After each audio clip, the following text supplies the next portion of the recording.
தஞ்சை பெரிய கோவில் ஃபர்ஸ்ட் 1000 வருஷத்துக்கு முன்னாடி வெறும் 7 வருஷத்துல இந்த பிரம்மாண்டமான கோயிலை கட்டி முடிச்சாருன்னா பாத்துக்கோங்களேன். சும்மா சொல்லக்கூடாது, அவரோட சிவபக்தி வேற லெவல்.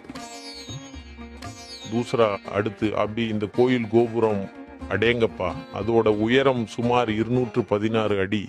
இப்போ இருக்கிற மாதிரி கிரேன் மெஷின் எதுவும் இல்லாத காலத்துல எப்படி இவ்வளவு உயரத்துக்கு கட்டுனாங்கன்னு நினைச்சாயில தலை சுத்துது. உண்மையிலேயே இது ஒரு இன்ஜினியரிங் மிராக்கிள் தான். மூன்றாம் இன்னொரு ஷாக்கிங்கான விஷயம் என்னன்னா, அந்த கோபுரத்தோட உச்சியில ஒரு கல் இருக்கு பாருங்க, அதோட வெயிட் மட்டும் 80 டன். ஆமாங்க, 80 1000 கிலோ. ஒரே கல்லுல செஞ்ச அந்த உருண்டைய எப்படி மேல தூக்கிட்டு போனாங்கன்னு இன்னைக்கு வரைக்கும் யாருக்கும் சரியா தெரியல. செம்ம மிஸ்ட்ரி. நாலாவது பாயிண்ட், இது கொஞ்சம் விசித்திரமானது. மத்தியானம் நேரத்துல இந்த கோயில் கோபுரத்தோட நிழல் கீழேயே விழாதாம். இது கட்டிடக்கலையோட தந்திரமா இல்ல வேற ஏதாச்சும் ரகசியம் இருக்கான்னு இன்னைக்கும் எல்லாரும் பேசிட்டு இருக்கிறாங்க. ஐந்தாவது, கோயில் வாசல்லையே நம்மள வரவேற்கிற பெரிய நந்தியை பார்த்திருக்கீங்களா? அதுவும் ஒரே கல்லுல செதுக்குனது தான். கிட்டத்தட்ட 13 அடி உயரத்துக்கு கம்பீரமா உட்கார்ந்து இருக்கும். இந்தியாலேயே இது 2வது பெரிய நந்தி சிலையாம். ஆறாவது, கோயிலுக்கு உள்ள போனீங்கன்னா சுவத்துல எல்லாம் சூப்பரான பெயிண்டிங்ஸ் இருக்கும். அதெல்லாம் ராஜராஜ சோழன் காலத்து ஓவியங்கள்.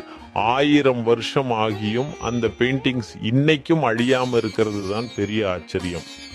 7ஆம், இந்த கோயில் கட்டுனதுல கூட நம்ம தமிழ் மொழிக்கு ஒரு தொடர்பு இருக்கு. கருவறையில் இருக்கிற சிவலிங்கத்தோட உயரம் 12 அடி. அது நம்ம உயிர் எழுத்துக்களை குறிக்குதாம்.